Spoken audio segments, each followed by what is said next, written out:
vatsy mpitahina ho anao. Ny tenin'Andriamanitra andray izay ampaherentsika androany dia hitantsika ao amin'ny Korintianina 2:7-10 amin'ny anaran'i Jesosy. Ary izay manome vo ho an'ny mpamafy sy mofo hoanina dia anome sy habeny vo afafinareo ary ampitombo ny vokatry ny fahamarinanareo. Amen. Ry ralasy anabavy malalo amin'ny tompo, za manokana ry havana dia tena resy lahatra tanteraka fa tena notahin'Andriamanitra manokana izao ianao ary isika rehetra tany nanomeza ny zanany lahatokana dia Jesosy Kristia tompo zany. Ary tena mino fa ny fanirian'Andriamanitra dia nitahinanao bebe kokoa, satria nahoana ho ianao Andriamanitra ray dia tena tia izy ary tena manan-kare pasoavana izy ry havana.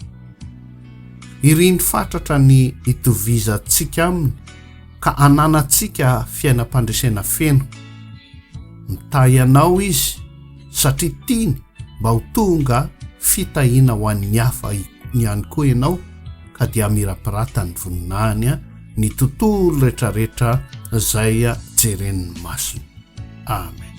Vavaka isika ray eo, rainay amin'ny alalan'i Jesosy Kristy tompo ianao, lay nirahanao mba ho famonjenanay. Tena mahatsiaro tokoa izay fa nomenao sy ny zarainao vo afafy mba hamokaranay fahamarinana araka ny teninao. Izany vokatry ny fahamarinana izany no nitondra fitahina mananambiampy ho anay rehetrarehetra hatramin'izao. Mampianaranay ary Andriamanitra, hay anavaka izay votsara omenao anay isan'andro isan'andro mba hiboboka aminay ny fitahinao, ary indrindra ho afaka izary zany fitahina zany amin'ny hafa izahay rehetrarehetra. Aoka hifaly ny olona rehetra izay kasihinao amin'ny alalanay mpanomponao, satria ahita ny voninahitrao ihany koa izy ireo, ary mba tsy izay ihany no andray famonjena fa ny hafa koa.